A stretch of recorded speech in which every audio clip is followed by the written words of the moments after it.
have a question for Jamila. Can you talk a little bit about,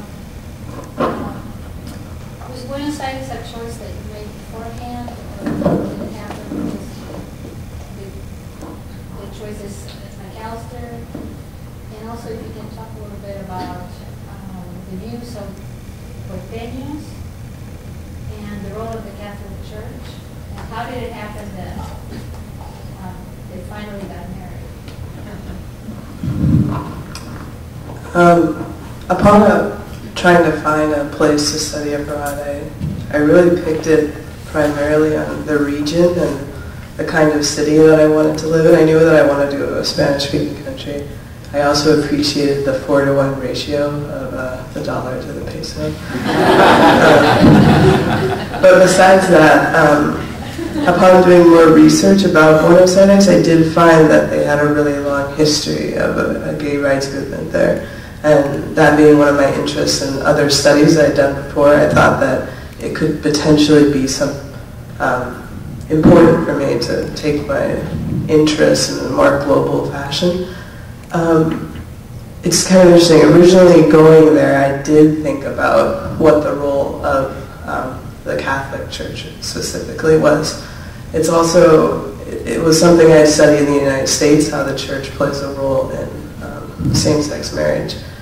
And what I found that was really interesting, using Spain as a model, is they have a very strong influence of the Church in their politics, but yet they were able to be among the first countries in the world to welcome same-sex marriage. So while I had usually been critical of the Church and kind of perpetuating discriminatory ideas about same-sex couples or same-sex relationships, I found that more and more over time they've become more open and more welcoming. And I wouldn't say that that's necessarily true of the Church and the institution itself, but Porteños, or that's people that live in Buenos Aires, they too were changing and becoming more accepting of same-sex couples and same-sex relationships in general.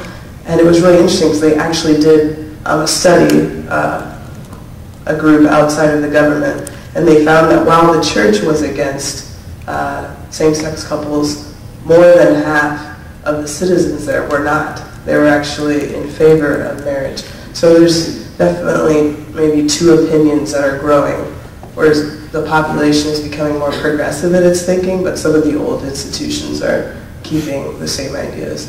There's sort of a clash in between them. I have a question for Anna.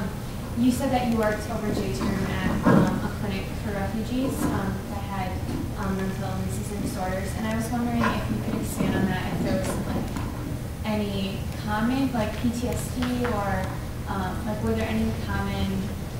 I'm just wondering if maybe some of their prior experiences were being reflected during their time there, or if they were pre-existing.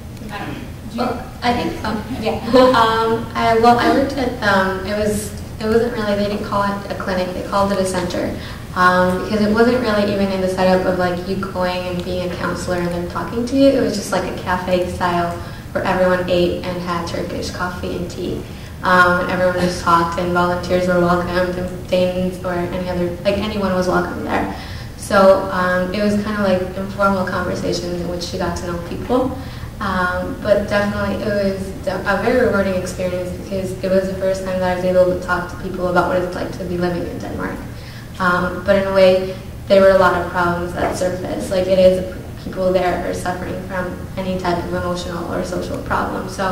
But the most common one was actually depression. And a lot of it actually surfaced from the fact that they were immigrants living in Denmark, and it was just there was a very big cultural clash between where they came from and like Danes themselves, and a lot of it was social isolation. So they actually talked about how depressed they were when they were at home, but when they were at the center, it was kind of social networking, which was really wonderful to see. And them actually building networks between other immigrants and other Danes or American students, this kind of process, actually, I was able to see that that was actually what benefited them. That it wasn't really the formal process of going and telling your problems to like a therapist, but it was more of actually having people that you bonded with and had kind of like a social, like networking. And yeah, like the post-traumatic stress disorder was also common, but it depended on case to case. Like a lot of them would talk about like very violent experiences in their home countries, but others didn't really have those experiences. So it kind of, but it was when people did kind of have death of a family member or something, it did really impact their happiness in a new country as it would. But overall, it was actually just more like depression arising out of social problems because they're not very integrated into Denmark. So yeah. I have a question for Eric, so he doesn't feel left out. First I thought the presentation was really great because obviously it's in the city of Penn. But I was looking at your stats for the previous Olympics, beginning in Seoul and going through Atlanta.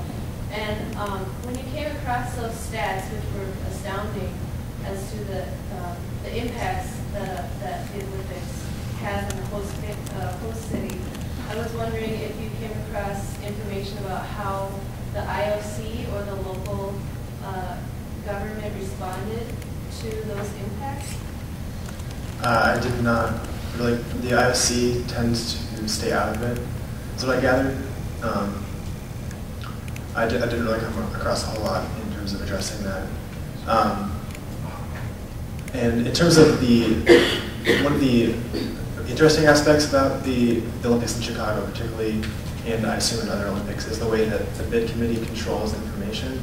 So there's, in a sense, the Olympics are about these global values, and a lot of them have to do with responsible community development. That's an expressed value, mostly in the last 10 years.